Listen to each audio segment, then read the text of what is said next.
गौतम बुद्ध अपने ध्यान में बैठे थे कि वहां पर एक आदमी आया। यह आदमी अपने आलसीपन से बहुत ज्यादा परेशान था। आलसी आदमी गौतम बुद्ध से बोला, महात्मा जी, मेरी मदद कीजिए। मैं अपने आलस्य से बहुत ज्यादा परेशान हूँ। आप ही कोई उपाय बताइए जिससे मैं आलसीपन से छुटकारा पा सकूं।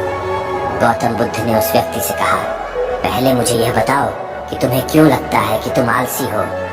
आलसी आदमी बोला, सिर्फ मुझे नहीं, मेरे परिवार वालों को और मेरे आसपास के सभी लोगों को ऐसा लगता है कि मैं आलसी हूँ। गौतम बुद्ध ने फिर उससे पूछा, क्या तुम जानते हो आलस्य होता क्या है? आलसी व्यक्ति बोला, नहीं, मैं नहीं जानता, किंतु मैं इतना जरूर जानता हूँ कि आलस्य बहुत बुरी चीज है। इसकी वजह से मुझे बहुत नुकसान हुआ है जीवन में। गौतम बुद्ध बोले, जिस परेशानी से तुम छुटकारा पाना चाहते हो, पहले उसके बारे में पूरी जानकारी ले लोगे तो उससे छुटकारा पाना आसान हो जाएगा।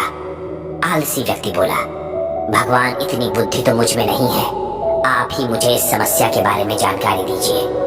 गौतम बुद्ध बोले, आलस्य एक मानसिक अवस्था है, एक विचार है जिसे जाने अनजाने में हम खुद ही जन्म देते हैं। आलस्य दो मूलभूत कारणों की वजह से ही जन्म लेता है। एक है शारीरिक और दूसरा मानसिक। शारीरिक कारणों में पहला कारण है गलत तरह का भोजन। हम सभी जानते हैं कि हमारे शरीर को भोजन से ऊर्जा मिलती है, और यह ऊर्जा सजीव चीजों से मिले तो अच्छी, यानी कि प्राकृतिक रूप से जो हमें भोजन की वस्तुएं प्राप्त होती है, उनसे अगर यह ऊर्जा मिले तो हमारा शरीर इससे अच्छी ऊर्जा प्राप्त करता है। इससे उलट यदि हम निर्जीव वस्तुओं से ऊर्जा प्राप्त करते हैं तो यह हमें आलस्य की ओर लेकर जाती है। दूसरा कारण, हमारी शारीरिक गतिविधियां भी हमें आलस्य के चंगुल में फंसा सकती है।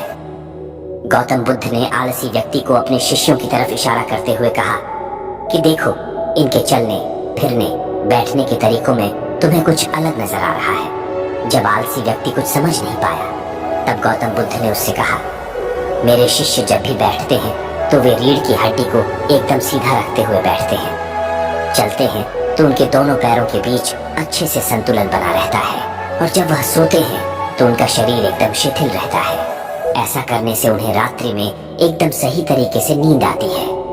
आलसी व्यक्ति बोला, लेकिन नींद तो आलस्य का की एक स्वरूप है। बुद्ध बोले, हाँ, अगर उसे ज्यादा मात्रा में लिया जाए तो बुद्ध ने इस बात को आगे बढ़ाते हुए कहा, नींद कम मात्रा में लोगे तो तुम्हें अगले दिन थकान महसूस होगी, और ऐसा करने से ज्यादा आलस्य शरीर में आएगा। नींद ज्यादा लोगे तब भी यही परिणाम होगा।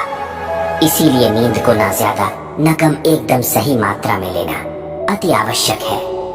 आलसी व्यक्ति बोला, हाँ, यह तो मैंने भी अनुभव किया है। बुद्ध बोले, अब मानसिक कारणों के बारे में जान लो। मानसिक कारणों में सबसे पहले है हमारी पुरानी गलत धारणाएं। अक्सर ऐसा होता है कि हम पहले जिन कामों में असफल हो चुके हैं, हमारे अंदर ऐसी भावनाएं बन जाती है कि हम उस काम में हमेशा असफल होते रहेंगे, जिस वजह से हमें उस काम को करने में आलस आता है।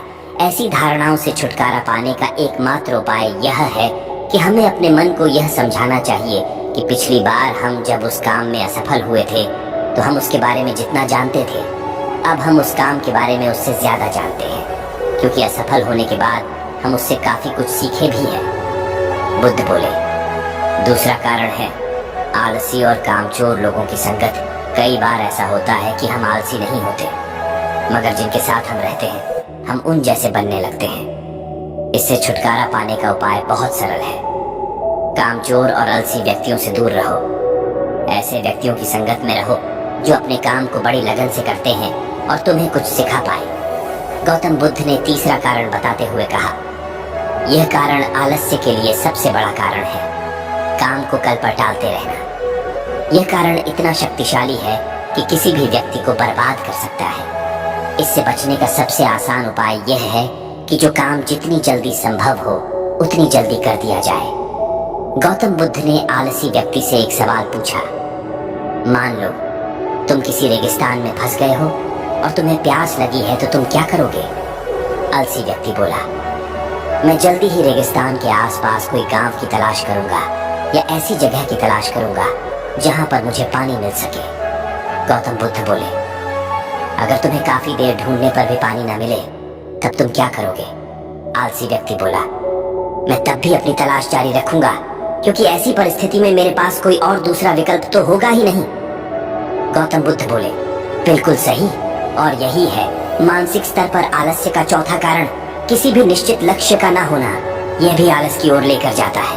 अब सुनो, पांचवें कारण के बारे में गौतम बुद्ध बोले। सोचो कि तुम्हारे पास काफी सारे सोने के दागिने हैं जो तुम्हें एक जगह से दूसरी जगह लेकर जाना है।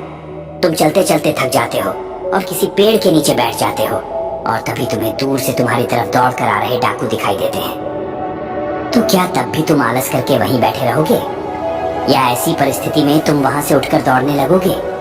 आलसी व्यक्ति बोला, जी मुझे वहां से दौड़ना ही पड़ेगा, नहीं तो मेरी जान और सोने के दागिने दोनों खतरे में पड़ जाएंगे। बुद्ध बोले, यानी कि तुम्हारे पास एक ठोस वजह होगी दौड़ने के लिए। यही है आलस्य का पांचवा कारण, किसी भी काम के लिए ठोस वजह का ना होना। आलसी व्यक्ति महात्मा बुद्ध की बातों से संतुष्ट हुआ। वह बोला, महात्मा जी, मैं अब आलस्य के बारे में सब कुछ जान चुका हूँ, और अब मैं इन सभी कारणों पर काम करूंगा और अपने आलस्य को दूर भगा दूंगा। दोस्तों, आशा करता हूँ गौतम बुद्ध और आलसी व्यक्ति की कहानी आपको अच्छी लगी होगी, और इसे देखने के बाद अब आप कभी भी जीवन में आलस नहीं करेंगे। दोस्तों, उम्मीद है कि आपको यह वीडियो पसंद आया होगा। अगर वीडियो पसंद आया हो तो दोस्त और परिवार के साथ यह वीडियो को शेयर जरूर करें, ताकि उनको भी थोड़ी सी मदद मिले। मिलते अगले वीडियो में, तब तक अपना ख्याल रखें। धन्यवाद।